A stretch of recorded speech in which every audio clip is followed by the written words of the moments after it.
सिद्धार्थ यादव जी, अब यहां पर कांग्रेस पार्टी की ओर से कहा जा रहा है मजे हुए खिलाड़ी हैं राहुल गांधी, हल्के में लेने की कतई भूल नहीं करे भारतीय जनता पार्टी। और रायबरेली में उनके कार्यकर्ता इतने उत्साहित हैं, आखिरी समय में ये जबरदस्त मास्टर स्ट्रोक चल दिया है राहुल गांधी ने रायबरेली को लेकर।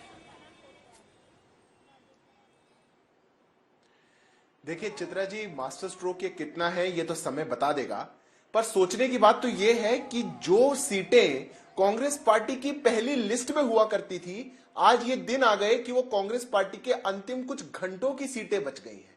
मतलब ऐसी भी नौबत कांग्रेस पार्टी की कभी इन सीटों पर आएगी कि अंतिम कुछ घंटों तक भी ये तय नहीं कर पाएंगे कि इनका प्रत्याशी वहां पर कौन होगा, और फिर टीवी पे बैठेंगे या फिर प्रेस कॉन्फ्रेंस करके कहेंगे कि मास्टर स्ट्रोक चला है। ये तो बहुत बड़ी स्ट्रेटेजी है। अरे इतने सालों से स्ट्रेटेजी चल लेते, इतने सालों से तो आपको जब जीत वहां मिलती थी तो स्ट्रेटेजी की जरूरत नहीं थी, पर आज नई स्ट्रेटेजी की जरूरत पड़ी है। मैं मानता हूं चित्रा जी, ये लोकतंत्र की जीत है, ये जनता की जीत है। जो लोग अमेठी, रायबरेली या ऐसी किसी भी क्षेत्र को देश में अपनी जागीर समझते हो, जिन्होंने सोच लिया हो कि ये उनकी बपौती है, उनके परदादा, दादा, नाना, चाचा, चाची वो लोग यहां से लड़ते रहे तो वो भी आएंगे और चुनाव लड़के गायब हो जाएंगे, उन क्षेत्रों की सुध तक नहीं लेंगे, तो ये देश की जनता बहुत समझदार है।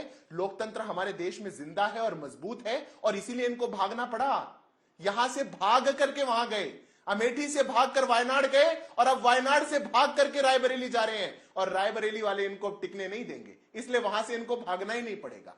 रायबरेली, अमेठी और वायनाड, तीनों जगहों की जनता आज इनसे पूछ रही है कि ऐसा राहुल गांधी क्या किया, ऐसे झूठे वादे राहुल गांधी क्यों कर रहे हैं। मैं मानता हूं ये जो अमेठी में अपने कैंडिडेट को लेकर के आए, ये कह रहे हैं ये भी मास्टर स्ट्रोक है। चित्रा जी 10 सेकंड लूंगा। जो राहुल जी चुनाव नहीं जीत सकते थे, 15 साल जिस अमेठी ने उनकी सेवा करी, 15 साल उनको जो सम्मान दिया, एक 5 साल चुनाव हार गए, तो ऐसा बेगानापन कि वहां पे लौट के नहीं जा सकते। अरे बलि का बकरा बना करके शर्मा जी को भेज तो दिया। मैं जवाब ले लेती हूँ अब, ठीक है। और स्मृति जी, सुनील सिंह साजन जी, उनको वो चुने। मेरा सीधा सा सवाल है, रायबरेली में राहुल गांधी देर आए लेकिन क्या दुरुस्त भी आए, और बीजेपी की ओर से कहा जा रहा है डरो मत भागो मत। अब तो बैठे बिठाए आप लोगों ने मुद्दा दे दिया ना भारतीय जनता पार्टी को। और सवाल ये भी, जिस अमेठी ने आपको 2004 में, जबकि आप उस समय नेता भी नहीं थे, थोड़े दिन पहले आप नेतागिरी की शुरुआत करते हैं, कांग्रेस ज्वाइन करते हैं, और उसके बाद अमेठी से जीत जाते हैं, जिसने आपको अपनी सिर माथे पर बिठाया, उसको 2019 में हारने के बाद इस तरह से आपने छोड़ दिया। अब तो बीजेपी इन तमाम मुद्दों को लेकर निशाने पर लेगी ही आप लोगों को। देखिए चित्रा जी, भारतीय जनता पार्टी जो बात कर रही है वो रायबरेली और अमेठी को लेकर के देश को गुमराह कर रही है आज तक के कार्यक्रम के माध्यम से।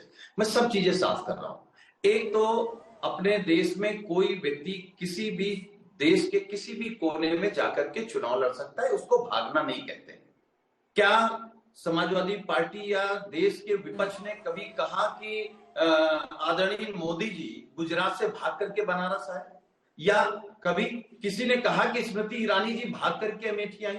नहीं, कोई भाग करके नहीं आता। एक आपने कहा कि चुनाव है, मैं आपके कार्यक्रम में दावे के साथ कह रहा हूं कि रायबरेली में चुनाव बचा ही कहां।